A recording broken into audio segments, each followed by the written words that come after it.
From the first book of Christ for Atheists. This is chapter 17, Government in Control, available for free from YouTube, Facebook, Spotify, Instagram, and can be purchased as a book through Amazon for $20. The problem with totalitarian leadership is that leadership can be warped or obsessive, such as in Russia, China, North Korea, Iran, Syria, and many others. In 1958, the Great Leap Forward was implemented in China, and I supported the concept as a young idealistic rabble-rouser, carrying my little red book full of communist Chinese propaganda. Mao made a blunder that cost 45 million lives through starvation. This is a number never reached in peacetime anywhere in the world. As in Ireland, a bumper crop of wheat was shipped abroad from China to hide the fact that people at home were starving, and Mao's ego wouldn't admit to this terrible failure. He would not even accept offers of help from other countries. Mao followed that up with the Cultural Revolution, which carried on from 1974 until his death in 1976. Children were turning in their parents as anti-cultural revolutionists. The ancient Chinese wisdom of the past, such as Confucius, were being replaced by new ideology. The idea was to replace old ideas, old culture, old customs, and old habits. Confucius's cemetery plot was destroyed, and all the Ming Dynasty tombs as well as the Temple of Heaven. Today, our young people are identifying what our forefathers did that was wrong and destroying our statues and plaques, ignoring what they did that was good. Our history is both good and bad. Why not a statue of our first Prime Minister, John A. Macdonald?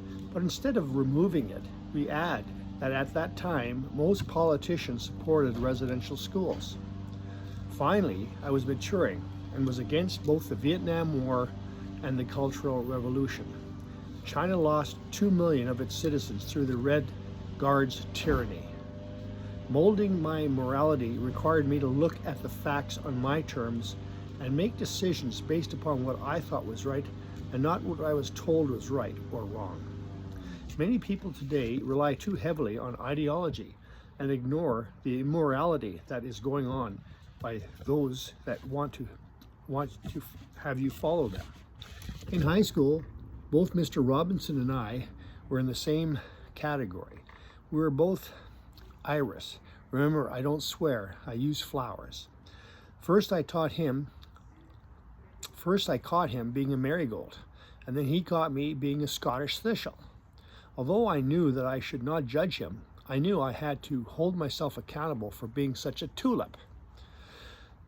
Carol and I took a trip to China between obsessive regimes.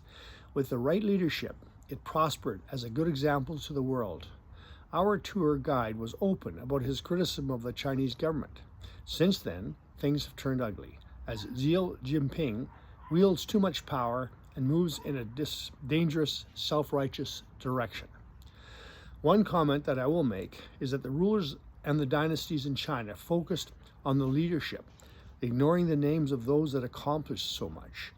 The architects, the planners, the engineers, and other professionals, along with the labor of millions of Chinese. Chinese tradition expects that when you die, you return to your village of birth, where your soul may linger. Over 1 million Chinese that died were thrown into the rubble when they built the Great Wall. All it seems that matters in China is what the leadership wants. The only ones that are mentioned in the history books is the leader of the dynasty at a particular time. You don't hear about the equivalent of the Michelangelos in Chinese history, as the leadership appears to take all the credit for the advancements during their reign. When I compare the trip to China with a trip to Newfoundland, it is two different worlds. Which one would you prefer? You decide.